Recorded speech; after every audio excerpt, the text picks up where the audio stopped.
Hello viewers. आइए आज बात करते हैं एक बहुत ही खास दवा के बारे में। एक बहुत ही खास दवा के बारे में। ये दवा हाजमे से रिलेटेड दवा है। वैसे तो हाजमे के लिए बहुत सारी दवाएं होती हैं, बहुत अच्छी अच्छी दवाएं होती हैं, लेकिन ये दवा इनफैक्ट ये नौश दारू है। जवारिश भी हाजमे से मुतालिक दवा होती है, नौश दारू भी हाजमे की दवा होती है, लेकिन दोनों में थोड़ा सा फर्क होता है। हाजमे की दवा खाने को हजम करने के लिए होती है, एंजाइम्स की जो कमी होती है उसकी सप्लाई करने के लिए होती है, और थोड़ी बहुत जो ऑर्गन्स होते हैं उनकी ताकत के लिए होती है। लेकिन नौश दारू न सिर्फ हाजमे के लिए होती है, बल्कि उसकी सारे ऑर्गन्स पूरे सिस्टम की तकवियत के लिए होती है, बल्कि बल्कि उस ऑर्गन से रिलेटेड बीमारी से होने वाली दूसरे आज़ा पे जो असरात होते हैं उनको भी सही करती है। यानी इसका असर बहुत दूर तक जाता है। नौश दारू इस तरह से बनाई जाती है कि वो न सिर्फ अमराज मैदा और आंत में काम करे, बल्कि इनकी वजह से होने वाले दूसरे आज़ा में जो परेशानी होती है उनको भी दुरुस्त करे या होने नहीं दे, उनकी भी हिफाजत करे। तो ये जो दवा है, इस दवा का बात समझने की है। पहली बार से शुरू से ही इसको बात को समझा जाए, ध्यान दिया जाए। ये बहुत ही खास दवा है। वैसे हम एक माजून मरजान भी बनाते हैं, वो भी बहुत ही बेहतरीन और लाजवाब दवा है, लेकिन ये उससे भी कहीं ज़्यादा बेहतर है। यानी कि हम सिंपली एच पाइलोरी के केसेस या इस तरह के एसिडिटी और एसिड रिफ्लक्स के केसेस होते हैं वहाँ उसको इस्तेमाल करते हैं। लेकिन बात जब ज़्यादा बिगड़ी हुई हो, क्रोनिसिटी ज़्यादा हो, सीवियरिटी ज़्यादा हो, तब हम इसको इस्तेमाल करते हैं। ये दवा मैदा और आंतों की जो हाइपर सीक्रेशंस हैं, यानी जायद रुतूबात हैं, जो एक्स्ट्रा सीक्रेशंस हैं, जो बीमारी की वजह बनते हैं, उनको रोकती है। जिससे पीपीआई प्रोटॉन पंप इनहिबिटर होता है। इसी तरह से ये दवा न सिर्फ मैदा बल्कि आंतों से रिसने वाली वो खराब रुतूबत, वो जायद रुतूबत, वो हाइपर सीक्रेशन जो जलन पैदा करता है, जो बदहजमी पैदा करता है, जो एसिड बनाता है, जिसकी वजह से इरोजन्स होते हैं, जिसकी वजह से इन्फ्लेमेशन आता है, जिसकी वजह से कोई भी जरासीम ग्रो करता है, उस मादे को, उस रुतूबत को, उस सीक्रेशन को सुखाती है। अब बात यहां से लेकर के दूसरी तरफ जाती है। जब ये मादा, ये सीक्रेशंस आंतों से और मैदे से निकलता है, तो ये खून के साथ शामिल होकर के, आम जुबान में हम कहें, आज की जुबान में हम कहें तो हम खून के साथ शामिल होकर के ब्लड में सर्कुलेट करता है और ये दूसरी जगहों पे भी जाता है। लेकिन हम यूनानी नजरिए से कहें, यूनानी जुबान में कहें, तो ये रूह के साथ शामिल होकर के सारे जिस्म में मुंतशिर हो जाता है, फैल जाता है, क्योंकि ये एक बहुत लतीफ होता है। और जब ये एहतराक वाला मादा होता, मेरे लफ्ज थोड़े से शायद भारी हो रहे हैं, लेकिन समझने की कोशिश की जाए, इनको ध्यान दिया जाए, तो जब ये मादा सौदावी होता है और ये मादा अबखरों की शक्ल में दिमाग तक पहुंच जाता है और वहां जाके रुकता है, तो ये मालिखोलिया, ओसीडी, डिप्रेशन या इसी तरह की बहुत सारी दिमागी मर्ज पैदा करता है। जब यही मादा अबखरों के साथ आंखों के सामने आता है तो आंखों की रोशनी को कम करता है। लेकिन ये जो दवा है, ये उस सब चीज को वहां तक आने ही नहीं देती, और आ जाए तो उसको डाउन कर देती है, नीचे करती है।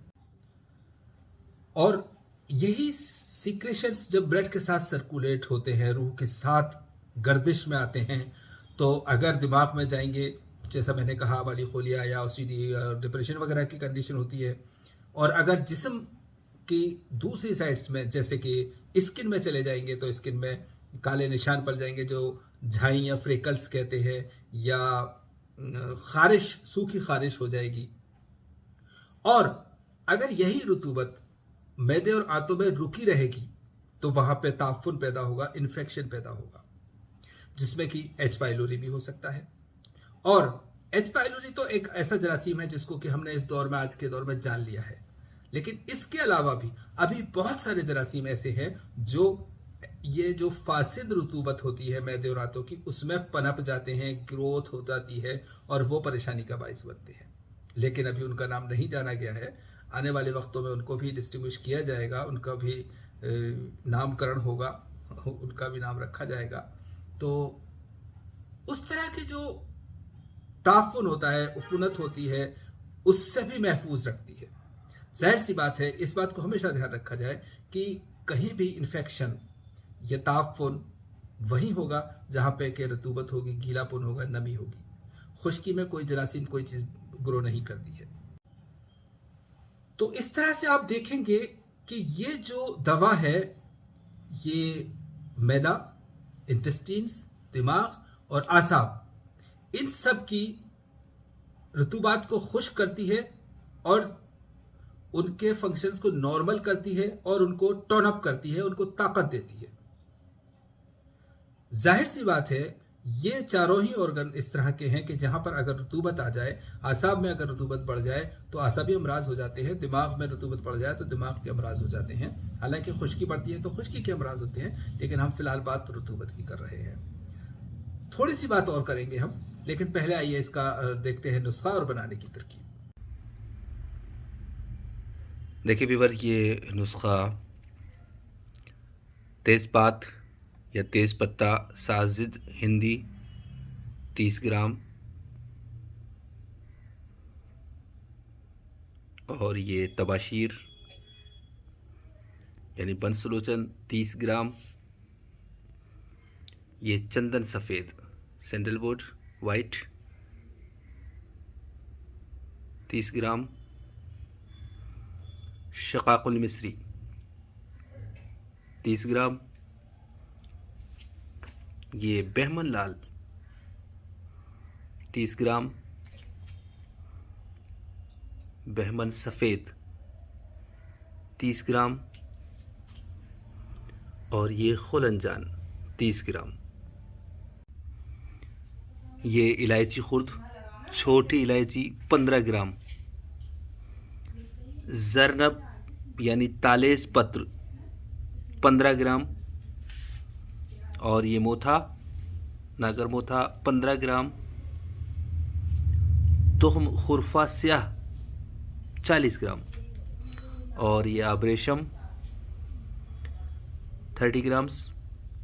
कोया आबरेशम भी कहते हैं इसको, कृमि कोश भी कहते हैं, पोड भी कहते हैं। आबरेशम के कीड़े का घर है ये। और ये पोस्त उतरज या पोस्त तुरंज, तुरंज का छिलका 30 ग्राम। और अब देख सकते हैं व्यूअर आप, हमने आंवला और जरिश्क को पानी में भिगोकर, पीसकर, छानकर और कबाब बना लिया है। इसका बिल्कुल तैयार है ये इस वक्त।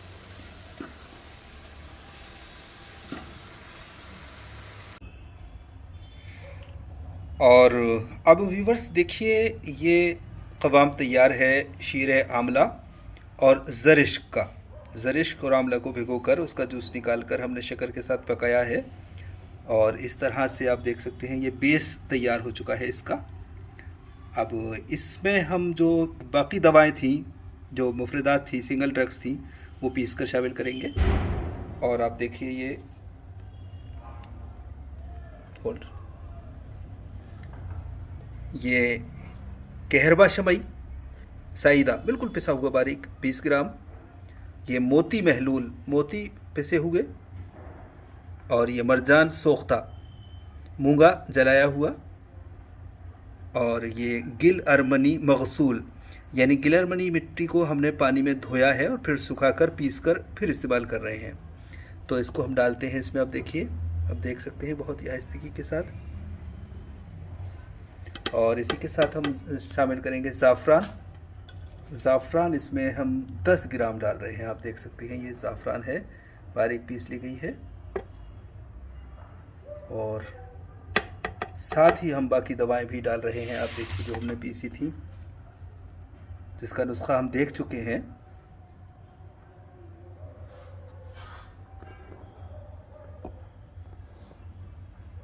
तो इस तरह से ये दवाएं अब हम मिक्स करेंगे।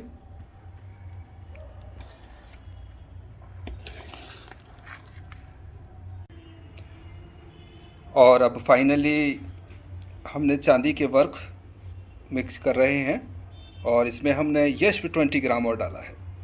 देखिए हम अब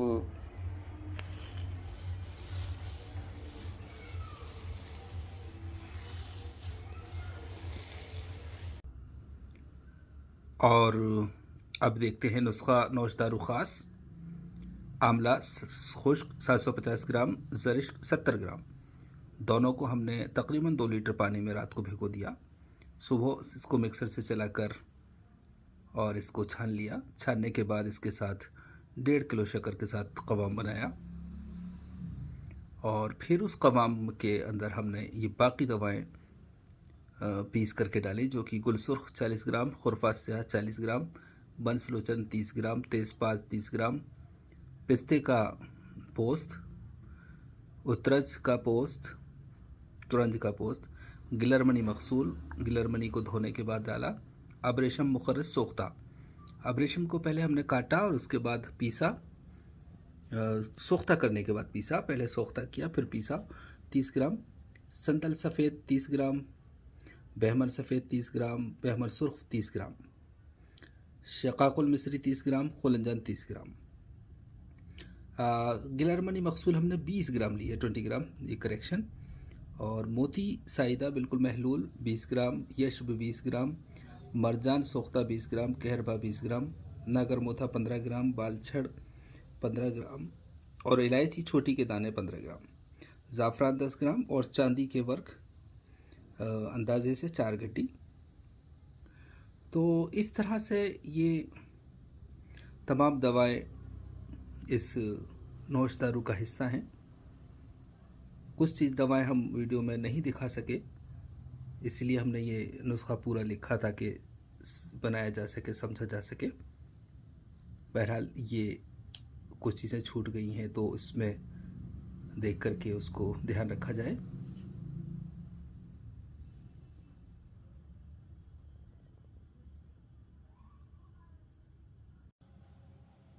तो डियर व्यूअर्स, अभी आपने देखा नौशदारू के बनाने का तरीका और उसका नुस्खा। इसके बहुत सारे अफ़ाल ख़ास हैं, यानी कि इस वक्त जो जहन में आ रहे हैं मैं बता रहा हूं। एक ख़ास इसका, हालांकि सभी एक दूसरे से लिंक्ड हैं, एक दूसरे से मिले जुले असरात हैं। अगर आप एक कड़ी से कड़ी बांधने चले तो आपको पता लगेगा कि किस तरह से एक दूसरे से इसके अफ़ाल और असरात मिले जुले हैं। जब ये दिल और दिमाग को ताकत देती है, जब ये रतूबत को खुश्क करती है, फंक्शंस को नॉर्मलाइज करती है, तो वहीं पर ये मूड फ्रेशनर का काम भी करती है। ये फ्रेशनेस लाती है, फरहत लाती है, भूख लगाती है, हजमा करती है। तो इस तरह से ये दवा मेरी उन चंद दवाओं में से है, उन चंद पसंदीदा दवाओं में से है जो मुझे बहुत पसंद है। और मैं अपने बहुत सारे जो क्रोनिक केसेस हैं, जो रेफर्ड केसेस होते हैं, जो बरसों पुराने केसेस होते हैं, उनको मैं ये देता हूं और अल्हम्दुलिल्लाह बहुत बेहतरीन रिजल्ट्स होते हैं। क्योंकि आप समझ सकते हैं, बहुत ज़्यादा अब कहने की ज़रूरत नहीं है इतना कहने के बाद, कि जो ये क्रोनिक केसेस होते हैं एसिडिटी के, गैस्ट्राइटिस के, गैस्ट्रिक इरोजन के, एच पाइलोरी के, रिफ्लेक्स के, इस तरह के, या आईबीएस के, इस तरह के जो केसेस होते हैं, उनकी जो बेसिक फिलॉसफी है, जो बेसिक वजह है, जो बुनियादी वजह है, उसको समझा ही नहीं जाता है, उस तरफ उस ध्यान दिया ही नहीं जाता है। और जब तक कि आप खिल्त को नहीं समझते हैं, कैफियत को नहीं समझते हैं, इस नजरिए को नहीं मानते हैं, तो फिर इन बीमारियों को भी नहीं समझ सकते। हाँ, इन बीमारियों से होने वाले सिम्टम्स को दबाने के लिए आपके पास बहुत अच्छी दवा हो सकती है। पेट में दर्द हो रहा है तो आपके पास बहुत अच्छी एंटीस्पास्मोटिक हो सकती है। उल्टी हो रही है तो आपके पास बहुत अच्छी एंटीएमेटिक हो सकती है। दस्त हो रहा है तो आपके पास बहुत अच्छी एंटी डायरियल हो सकती है। इसी तरह से और भी आपकी आंतों में कोई इरिटेशन हो रहा है तो उसको सूदिंग इफेक्ट देने वाली कोई दवा हो सकती है।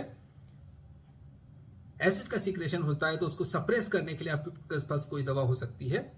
लेकिन ऐसी दवा जो वहां की कैफियत को चेंज करे, यानी गर्मी सर्दी तरी खुश्की जो कुछ भी गलबा है जो बढ़ गई है जो वजह उसको सही करे, उस उजू का हिस्सा बने, जूस बन जाए, यानी कि स्टोमक को जो चीज चाहिए वो उसके अंदर हो और वो स्टोमक को मजबूत कर दे, टोन अप कर दे। इंटेस्टाइन को चाहिए वो कर दे, और इसकी वजह से होने वाले दूसरे दिमागों तक इस बीमारी का जो असर जाता है उस असर को नहीं होने दे। मैं हमेशा पहले भी कह चुका हूं, बहुत बार कह चुका हूं कि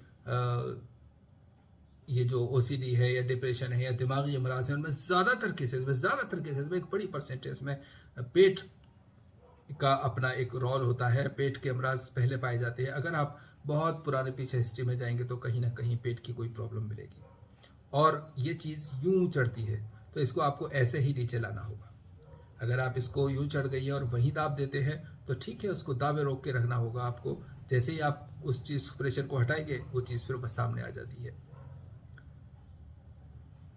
तो एक बार फिर से कहूँगा कि ये जो नौश दारू है एक लाजवाब मेडिसिन है। फिलहाल इतना ही। अल्लाह हाफिज़।